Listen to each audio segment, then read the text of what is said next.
So, you're here because you have an idea, right? Maybe it's just a little spark, or maybe it's a full-blown concept for an app, a new service, or just that nagging feeling that you're meant to build something of your own. Whatever it is, you are in exactly the right place. We're going to stop guessing, and together, we're going to start planning. Now, I'm sure you've heard the advice a million times. People say, just do it. Go for it. What are you waiting for? Buy that domain, get a logo, and just launch. And look, I get it. It sounds exciting. It feels like you're taking action. But honestly, it's a trap. It's a trap that so many passionate founders fall into before they even have a chance. You've really got two ways you can go here. You can take the passion-first path. That's the one fueled by hustle culture, a ton of guesswork, a whole lot of risk, and more often than not, burnout. Or you can take the process-first path. This one is about structure, using real data, checking for viability, and actually planning. It's time to swap that hustle for a solid foundation. So what's the real problem with just winging it? Well, it's pretty simple, actually. Your passion is absolutely essential, but it is not a business model. When you just jump in, you're skipping all the critical pre-project work, the stuff that happens before you build anything. And that, my friend, is a one-way ticket to wasting money, taking on way too much risk, and hitting that wall of burnout. Okay, so if just doing it is the trap, then what's the alternative? The answer is to start treating your startup journey like a professional project. It's time for a real blueprint.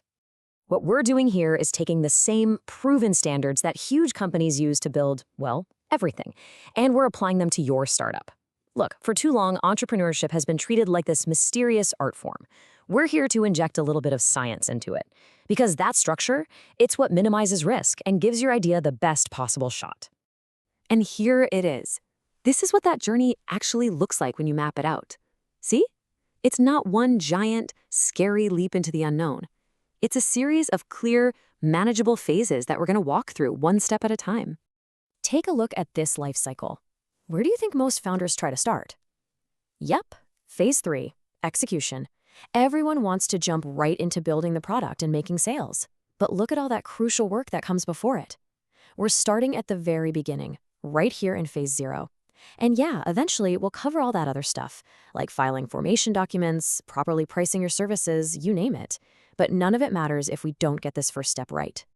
So for right now, your one and only mission is phase 0. This is the bedrock. It's the pre-project work that makes all the difference between an idea that takes off and one that never gets off the ground. Now, it's really important to understand what phase 0 is not. You are not writing a giant business plan. You are not rushing to register a company. All we're doing right now is answering two fundamental questions. First, is there a real burning problem that my idea solves? And second, am I the right person to solve it right now? It's all about analysis before you spend a dime. And all that analysis leads us to one single, incredibly clear goal for this phase. The goal is not to launch your business. The goal is to get to decision gate 0 with enough real data to make an informed, confident, go or no-go decision. That's it.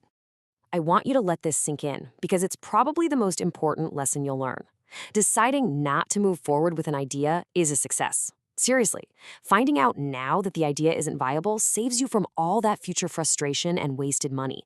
That isn't failure, that is a massive win. Okay, I know what some of you might be thinking. Ugh, structure, worksheets, sounds like corporate busy work. Isn't this going to kill my creativity? I totally get it, but let's talk about what this structure is really for. To help you, we have a whole phase 0 starter kit. These are simple, practical worksheets. We're talking about things like an idea brainstorming sheet to get your thoughts organized, a founder readiness checklist to see if you're ready, and a SWOT analysis, strengths, weaknesses, opportunities, and threats. We'll even map out your stakeholders. And trust me, your spouse or partner is definitely a stakeholder. Please hear me on this. These tools are not busy work.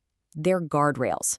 They're here to protect your passion from going right off a cliff because of a blind spot you didn't see. And look, whether you follow this framework to the letter or just keep these topics in mind on your journey, it's all designed to do one thing: protect you and your idea. So your next step is really simple. It's time to get your hands on these tools and start doing the real work of turning that idea in your head into something tangible. It's time to download the Phase 0 Starter Kit. This whole process, starting right now, is about making a shift. It's about going from, I have a cool idea, to, I have a validated plan. That shift is the single biggest difference between the founders who make it and those who don't. So the only real question is, are you ready?